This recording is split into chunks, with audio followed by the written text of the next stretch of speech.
La solmisation, c'est un des outils les plus puissants que j'ai découvert ces dernières années pour développer mon oreille mélodique ou harmonique et même pour mieux comprendre la musique, les relations entre les notes, les différents modes, la formation des accords, les modulations, etc.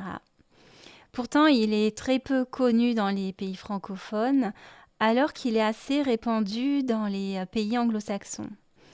C'est en tout cas un des grands outils qui est au cœur de la pédagogie Kodai. Et personnellement, moi, je l'ai complètement adopté. Il a changé ma façon d'apprendre la musique et je pense qu'il pourrait être également très, très utile. Bonjour et bienvenue dans le podcast Accroche-toi, un rendez-vous hebdomadaire à destination des musiciens débutants ou un peu plus expérimentés. Si tu es à la recherche de motivation, de conseils, d'outils, de ressources pour mieux progresser, pour être plus efficace dans ton apprentissage, pour dépasser tes blocages et ainsi avancer avec confiance et plaisir dans ce monde de la musique, tu es au bon endroit. Je suis Camille Houdard, j'ai moi-même débuté la musique, la clarinette à l'âge adulte et je veux ici te faire profiter de mes plus belles découvertes et expériences qui, j'espère, pourront t'aider à ton tour et t'inspirer. Je te souhaite une très belle écoute.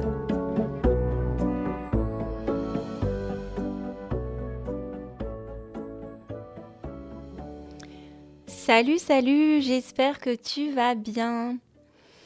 Alors je crois que je t'ai déjà pas mal raconté, mais quand je me retrouvais en cours de solfège et qu'il fallait faire les dictées mélodiques ou les dictées harmoniques avec des accords, eh bien j'avais vraiment beaucoup de mal. Dans les premières années, ça allait encore parce qu'on faisait des dictées sur la gamme de Do majeur. Et ça, j'arrivais à me repérer. Mais après, quand je suis passée en deuxième cycle, les dictées, elles étaient plus complexes et elles étaient dans des tonalités différentes avec des dièses, des bémols à la clé.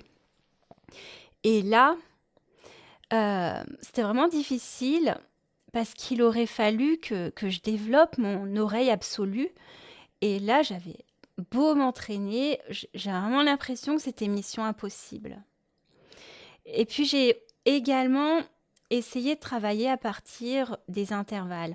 Alors un intervalle, c'est la distance qui sépare deux sons qui se trouvent à deux hauteurs différentes. L'intervalle Do-Mi, c'est une tierce.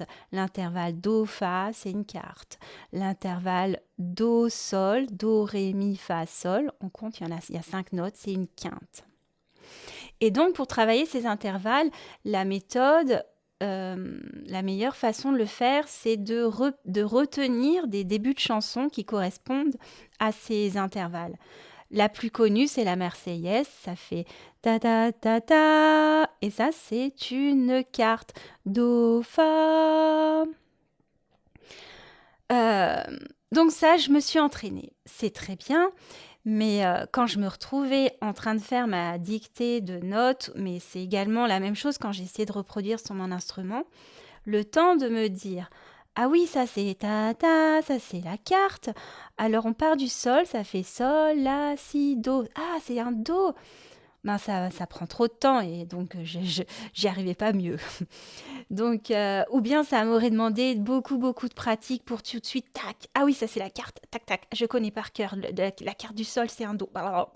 Mais non, ça marchait pas vraiment avec moi, en tout cas, je trouvais ça trop, trop laborieux. Et puis un jour, je suis tombée sur une application qui s'appelle Melodia, qui est vraiment pas mal. C'est en tout cas une des meilleures applications que j'ai pu trouver. Et via cette application, on ne s'entraîne pas à reconnaître les notes et leur valeur absolue, mais on s'entraîne à reconnaître leurs fonctions dans une mélodie. Et leurs fonctions, elles sont identifiées par un chiffre. Ça fait 1, 2, 3, 4, 5, 6, 7 qui correspond à Do, Ré, Mi, Fa, Sol, La, Si. 1, 2, 3, 4, 5, 6, 7. Et peu importe la hauteur de ce 1, 2, 3, 4, 5, 6, 7, chaque chiffre, il correspond donc pas à une note par rapport à sa valeur absolue, mais je me répète, mais à sa fonction dans la mélodie. Donc j'ai trouvé vraiment cette application super intéressante. Ça marchait, je commençais à faire des progrès, mais après le fait de passer beaucoup de temps sur, mon écran pour travailler la musique, bof bof et du coup je l'ai un petit peu délaissé. Mais il s'agissait vraiment là, ni plus ni moins de solmisation. Après, ce concept de solmisation et cette façon de travailler la musique, je l'ai vraiment découvert lors de mon premier stage sur la pédagogie Kodály. Il s'agissait là, en fait, d'un stage qui était plus destiné aux enseignants d'éveil musical dans les petites classes pour les moins de 6 ans. Mais même à ce stade, chez Kodály, on travaille déjà avec les notes et avec la solmisation. Et c'est là que j'ai réalisé à quel point cet outil est absolument génial. Alors pour un petit peu d'histoire, la solmisation elle a été inventée par Guy d'Arezzo au XIe siècle en Italie.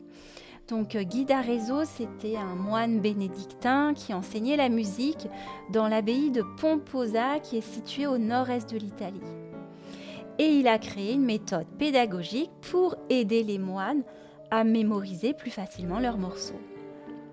Après, au fil des années, des siècles, cette façon d'enseigner, elle a été reprise, elle a été transformée, adaptée, réinventée, simplifiée, etc. Après, c'est le pasteur John Curwen qui, au 19e siècle, en a fondé vraiment une méthode. Il l'a appelée la méthode Tonic Solfa System. Et c'est cette méthode qui avait été créée par John Curwen qui a été reprise et adaptée dans la pédagogie Kodály. Alors, pour bien comprendre la solmisation, il faut juste savoir que dans la plupart des pays anglo-saxons, germaniques, les notes, elles sont désignées par des lettres qui sont A, B, C, D, E, F, G. Le A, c'est le La, le B, c'est le Si, le C, c'est le Do, le Ré, le D, c'est le Ré, etc. avec le G qui est le Sol. Et ces lettres, elles correspondent à une hauteur absolue ou une fréquence en Hertz. Par exemple, la note de musique La, qui se dit A ou A dans les pays anglo-saxons, eh bien, sa fréquence, elle est de 440 Hertz. La note de Do, ou le C, eh bien, en valeur absolue, elle a une fréquence de 261,63 Hertz. Et cette valeur, elle est fixe et elle ne change pas. C'est donc le Do ou le La que je vais jouer sur mon piano, enfin, s'il est bien accordé, bien sûr.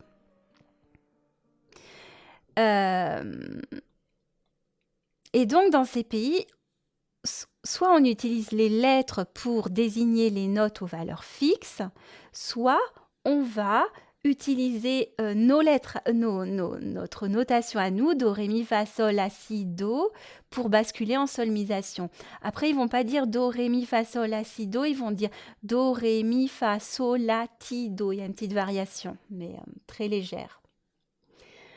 Et donc, quand on bascule en solmisation, le do, il est plus du tout fixe, il est mobile. Donc ça fait, si je chante, on peut chanter à n'importe quelle hauteur, la gamme. Do, ré, mi, fa, sol, la, si, do. Do, ré, mi, fa, sol, la, si, do. Do, ré, mi, fa, sol, la, si, do. Alors en France, c'est un petit peu plus délicat, et même dans tous les pays latins, tout le monde francophone, où on utilise déjà cette notation do, ré, mi, fa, sol, la, si, do, comment on fait pour basculer en solmisation. Alors là, il y a plusieurs écoles. Il y a ceux qui vont utiliser le 1, 2, 3, 4, 5, 6, 7, comme dans la méthode, comme dans l'application Melodia dont je te parlais plus haut. Il y a ceux qui vont utiliser des syllabes différentes pour désigner ce do, ré, mi, fa, sol, la, si, do. Et il y a ceux, et c'est comme ça que moi j'ai appris, qui réutilisent carrément do, ré, mi, fa, sol, la, si, do. Après, les dièses et les bémols, ils vont aussi avoir leur nom. Le do, do dièse, ça va faire un do, di. Ré, ré dièse, ça va faire ri. Mi, mi bémol, ça va faire ma. Fa, fa dièse, ça va faire fi. Sol, sol dièse, ça va faire sul, etc. Et puis en plus, ce qui est génial dans la pédagogie Kodály, c'est qu'on va utiliser la phonomini, c'est-à-dire que à chaque note, on va associer un geste de la main, y compris pour les notes avec des dièses et des bémols. Et tout ça, ça va vraiment encore plus simplifier le travail de l'oreille grâce à l'expérience du mouvement. Alors, maintenant, qu'est-ce qu'on va pouvoir faire avec la solmisation? En quoi elle est si géniale? Comment on va l'utiliser? Comment moi je l'utilise? Alors, il faut vraiment voir la solmisation un petit peu comme une langue des notes, une langue qui permet de traduire n'importe quelle mélodie. Alors, la façon la plus simple, c'est quand on part d'une chanson très simple et on va la solmiser. Par exemple, là, bon, on va partir sur une chanson que tout le monde connaît, Au clair de la lune, et on va le solmiser. Ça fait Au clair de la lune, mon ami Pierrot. La mélodie, ça fait la la la la la la la la la la la. Et en solmisation, peu importe hein, si on commence, si je commence sur un sol, un la, un si, là je ne sais pas du tout parce que j'ai pas l'oreille absolue. Donc en solmisation, ça va faire do mi ré do. Et justement, dans les petites classes Kodai, on commence par apprendre tout un répertoire de chansons pour les enfants très simples et qui vont permettre de développer son oreille parce que derrière, on va les chanter via la solmisation. Et en plus, on va les signer avec le geste de la main via la phonomini. Mais tout ça, on peut le faire avec n'importe quelle mélodie qu'on entend à la radio et essayer de reconnaître justement toutes ces notes qui constituent la mélodie. Après, on peut aussi improviser. Ça, je te l'avais montré dans mon épisode 2 sur la pédagogie Kodai. Donc, improviser en chantant dans la langue des notes. Do, mi, sol, sol, sol, la, sol, do, la, sol, mi, ré. Do, mi, sol, sol, sol, la, sol, do, la, sol, mi, ré, do. Do, la, sol, do, la, sol, do, la, sol, mi, ré, do. Voilà, là j'ai improvisé en partant de la gamme pentatonique très simple, avec juste les notes do, ré, mi, sol, la, do. Pareil, quand je chante une mélodie, n'importe laquelle, je peux essayer de la retrouver via la solmisation. Qu'est-ce qu'on peut faire d'autre? On peut explorer les différents modes, savoir les chanter juste dans cette langue des notes pour pouvoir les ressortir après plus facilement sur son instrument. Alors par exemple cet été, lors de mon stage, de mon séminaire en Hongrie pour apprendre la pédagogie Kodai, en cours de formation musicale, on a beaucoup chanté ceci. Do, ré, mi, fa, sol, mi, ré, do. Là, on est en mode de do et on le passe en mode de la. La, si, do, ré, mi, ré, do, si, la, si, do, ré, mi. Et après, on le passe en mode de si. Si, do, ré, mi, fa, mi, ré, do, si, do, ré, mi, fa. Pour explorer les accords avec leur renversement, pour s'entraîner à les chanter, essayer après de les distinguer dans une musique. Tout ça, on peut le faire via la solmisation. Pour apprendre les intervalles, avant, j'avais justement besoin de pratiquer des chansons. Maintenant, tout est réuni dans cette langue des notes. Par exemple, je pars de Do, Mi. Ça, c'est une tierce majeure. Do, sol, ça c'est une quinte, etc. Pour chanter à plusieurs, pour chanter des canons, pour chanter avec des ostinatos, des harmonies complexes. En fait, à partir du moment où chacun maîtrise cette langue des notes, on peut vraiment aller très loin et faire des choses vraiment intéressantes. Pour analyser une partition, moi maintenant, je peux plus jouer un morceau sans aller chercher sa tonique, voir si le morceau il est en mineur, en majeur, voir les modulations, parce que tout de suite, je vais chercher à le solmiser. Pour comprendre la musique, avant la musique, je la voyais un petit peu comme une succession de notes aux valeurs absolues. Et aujourd'hui, je la vois plus comme quelque chose de beaucoup plus structuré, d'organisé, où chaque note a son rôle, sa fonction dans la phrase, dans la mélodie. C'est un peu comme si je comprenais enfin la grammaire de la musique et qui, par ailleurs, est indispensable par la suite pour pouvoir bien improviser, exprimer mes idées musicales, oser composer, etc. La solmisation, elle va m'aider à chanter à vue comme ça une partition. Même une partition, avec, plein de dièses, de bémols ou je sais pas quoi, la clé dans des tonalités compliquées, bref. Ce qui est aussi intéressant, c'est que comme le do, il est mobile, eh bien, il va être aussi mobile sur la portée. Donc on va pouvoir l'écrire sur la première ligne, sur l'interligne, sur la deuxième ligne, etc.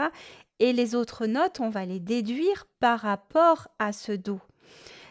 Si le do, il est sur la première ligne, le mi, il va être sur la deuxième ligne, le sol, il va être sur la troisième ligne et le ré, il va être dans l'interligne, le premier interligne et le fa, il va être dans le deuxième interligne et c'est comme ça qu'on va apprendre à lire de façon relative et c'est comme ça que les Hongrois, via la pédagogie Kodály, ils apprennent dès le début à lire les notes, hem, de façon relative et ça leur permet de lire tout de suite dans toutes les clés et ça, c'est super intéressant. Il y a plus besoin de retenir, par exemple, en clé de sol, le do, il est là, ça c'est sa place, ça c'est la place du ré, ça c'est la place de mi.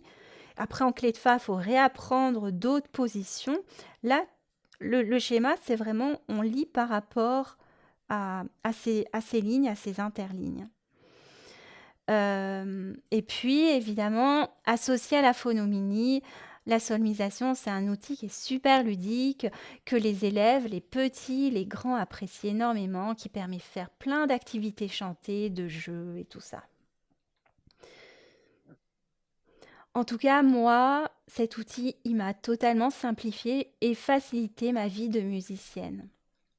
Ce qui est sûr, c'est que depuis que j'utilise la solmisation, surtout depuis le séminaire que j'ai suivi en Hongrie cet été, je suis vraiment heureuse de voir que j'ai une meilleure oreille. Lorsque j'essaie d'apprendre un morceau d'oreille sur mon instrument, c'est beaucoup plus facile. Pour improviser, je me sens aussi plus à l'aise. Avant, je jouais plutôt de façon un peu aléatoire sur mon instrument en espérant tomber sur la bonne note. Maintenant, de plus en plus, je chante la mélodie qui me vient dans ma tête tout en la jouant sur mon instrument. Bon, je dois encore pratiquer pour que ça devienne automatique, mais je sais que c'est là la voie, c'est là la bonne méthode qui va me permettre de progresser en improvisation. Alors là, maintenant, tu dois commencer à te dire, ok, c'est génial cet outil, mais comment je fais pour l'apprendre, pour l'utiliser moi aussi? Alors sache que j'ai prévu d'ici quelques mois, là je ne peux pas te dire précisément, hein, mais j'ai prévu de proposer des programmes en ligne, des ateliers en distanciel, aussi en présentiel. Je ne sais pas encore trop quelle forme ça va prendre, mais mon but c'est vraiment de transmettre plein d'outils géniaux et comme la solmisation. En attendant, je te propose de continuer à m'écouter toutes les semaines et de t'abonner bien entendu. Tu trouveras également dans les notes de cet épisode tous les liens pour me suivre, me contacter, donc mail, réseaux sociaux et bientôt, j'espère, site internet. Un grand merci pour ton écoute et à très bientôt, j'espère.